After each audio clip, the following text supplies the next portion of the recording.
What's going on, guys? Welcome back to another video and welcome to your stimulus check update, stimulus package and infrastructure update and daily news report for Thursday, June 10th. So we have a lot of stuff to discuss in today's video. There's a lot of things that came out this morning and I want to break down exactly what this means, not only for us waiting for stimulus and infrastructure, but what we could potentially see with the coming Biden administration talks and negotiations. First off, okay, I just want to break down what's going on with the jobless claims, because a new report came out this morning. Every Thursday morning, 5:30 Pacific Standard Time or 8:30 Eastern Standard Time, this report comes out. But the jobless claims this week came in at 385,000. That's actually a drop or actually last week was 385,000. This week we saw a drop of about 9,000, so it's at 376,000 cases of new unemployment claims. Before the pandemic, just to give you an idea, before the pandemic we were seeing about 220,000 new unemployment claims per week, so we are getting close. Experts say that we will get back to where we once were. It could take a little bit longer, but we will eventually get there. Some are hoping that this summer will be the turning point when we will get back to either roughly 220,000 or cross below it. So that's currently what we are expecting, is somewhere around this summer. Now, also this morning, the CPI data came in. Now, it stated that we saw a 5% increase year over year. Just to give you an idea, and I stated this yesterday, that 5% increase, okay, from year over year of inflation, that doesn't matter. That honestly doesn't matter. Do not even look at that. I bring it up because you are going to get bombarded with news, media, people saying that 5% inflation. Now, it's true, it is 5%, but what happened last year? Keep that in mind. What were we going through last year at this time, beginning of June? Things were just shut down. You tried to go to a grocery store and buy toilet paper, well, you probably didn't get any toilet paper. Okay, things were shut down. People were, frantic. They were running all over the place, trying to get whatever they could, stock up their pantries and their medicine cabinets and everything in between. And so, yes, we saw some stores selling stuff, but the majority of things were just shut down. So obviously we saw inflation this year. So don't look at that 5% and be like, oh no, what am I going to do? What you need to look at is the month over month data. So this month, okay, this goes from April to May, we saw a 0.6% month over month increase. Now, that's not a lot, but the expectation was at 4.4%. So we did beat expectations, but it was right there. It's very close. So the big thing that we saw this past month, and we saw this again last month as well, is that used cars and trucks came in with an increase of 7.3%.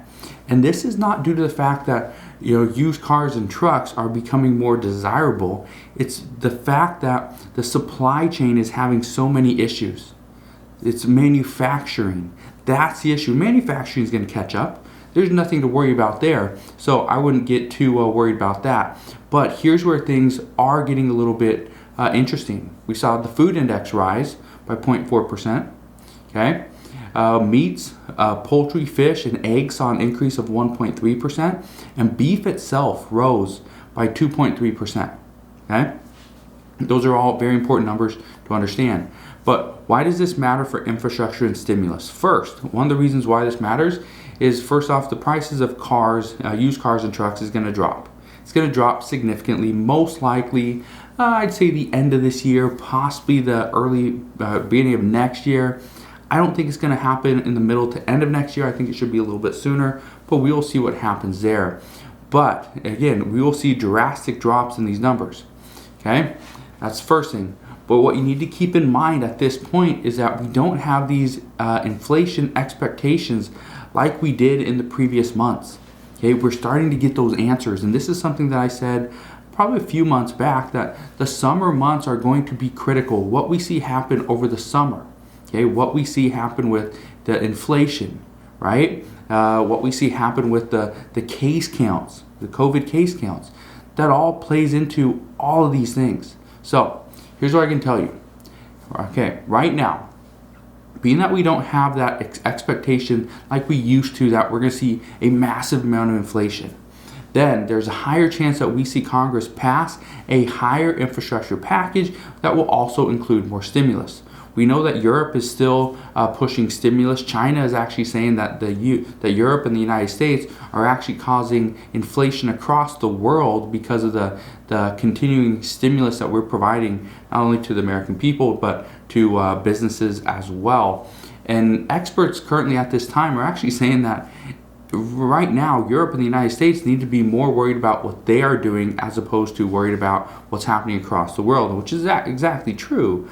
Yes, the world does matter, but in the end, we need to take care of our people first. And I think everyone is going to agree with that.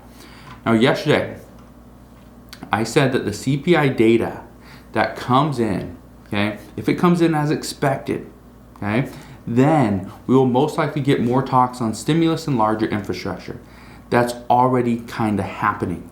Here on Twitter, or not here on Twitter, we're on YouTube, but on Twitter, that's something that we're already seeing, is that lawmakers are pushing for larger infrastructure, additional stimulus, because they say it's warranted, that we can do it. So we'll see. Many believe it's just a matter of time before all this happens, before we see a larger infrastructure package get proposed, before we see more stimulus get pushed, right? It's just a matter of time. The talks of additional stimulus checks are most likely going to pick up because of what we see, or what we saw come out today. For example, the food prices. The food prices rose slightly, which means some people are going to need additional help paying for food. That means either more people will go and get nutrition assistance, or the United States gives the American people additional money, additional funding to go and buy food themselves or pay for whatever it is they need.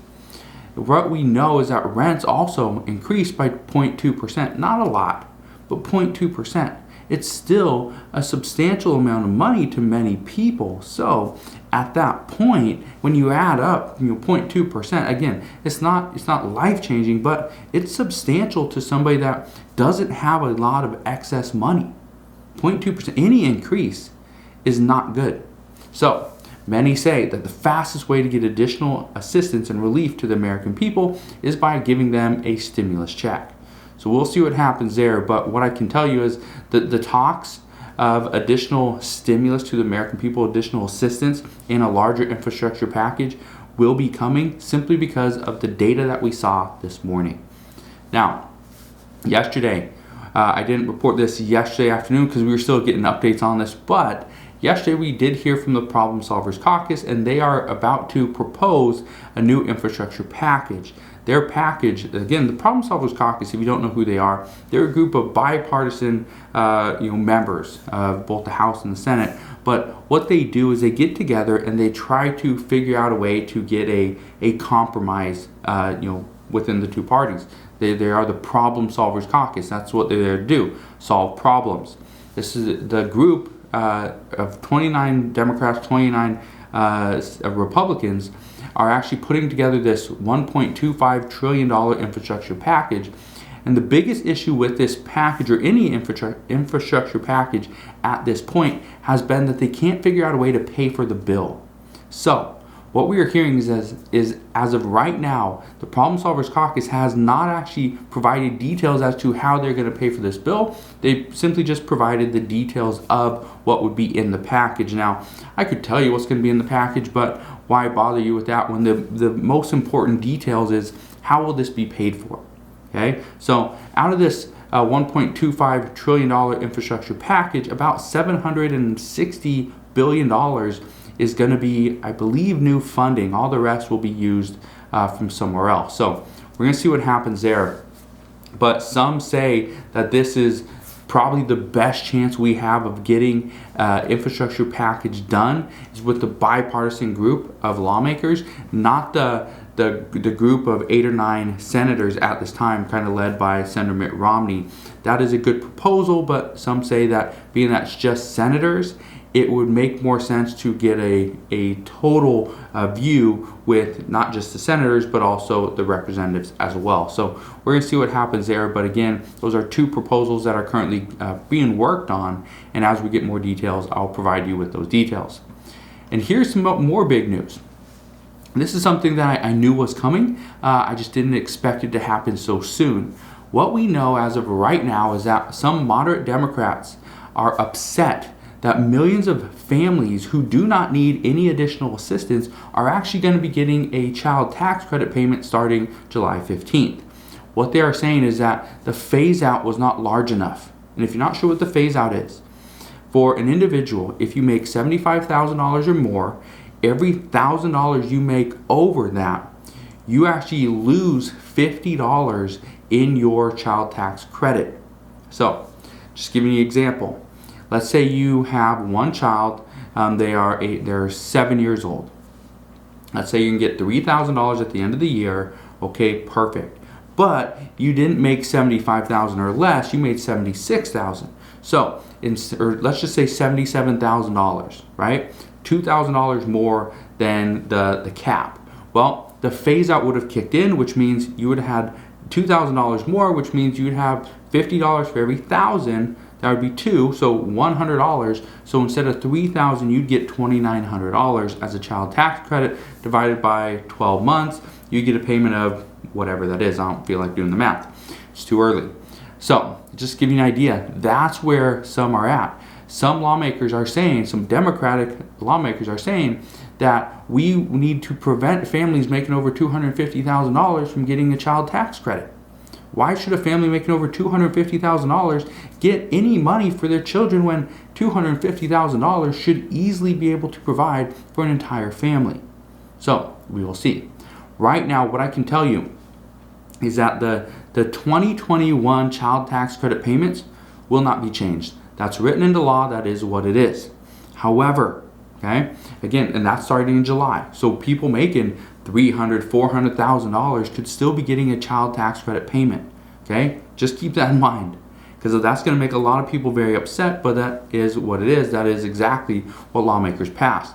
But now these moderate Democrats are saying that no, that wasn't what we passed. That wasn't what we agreed upon.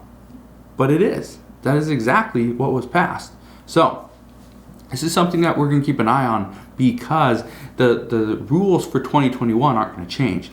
People making $300,000 to $400,000 can still get a child tax credit. The issue is this could change going forward. So if we see lawmakers push and decide to include an extension of the child tax credit payments for up to, let's say 2025, then for the next 4 years, we could potentially see the lower income earners get all the child tax credit payments. So that's essentially what lawmakers are pushing for at this time, and that is what does have bipartisan support with Republicans as well. So we're gonna keep an eye on that. And in other news, just to give you an idea, President Biden has decided to revoke former President Donald Trump's executive order on, or his ban on TikTok and WeChat. So we'll see. I don't think much is going to come from that. Really, nothing happened from that under former President Donald Trump anyway. So I just thought that was interesting news. A lot of people may want to know about that. We also know India reported yesterday that they had 6,000 COVID-related deaths, which is the highest daily death toll on record.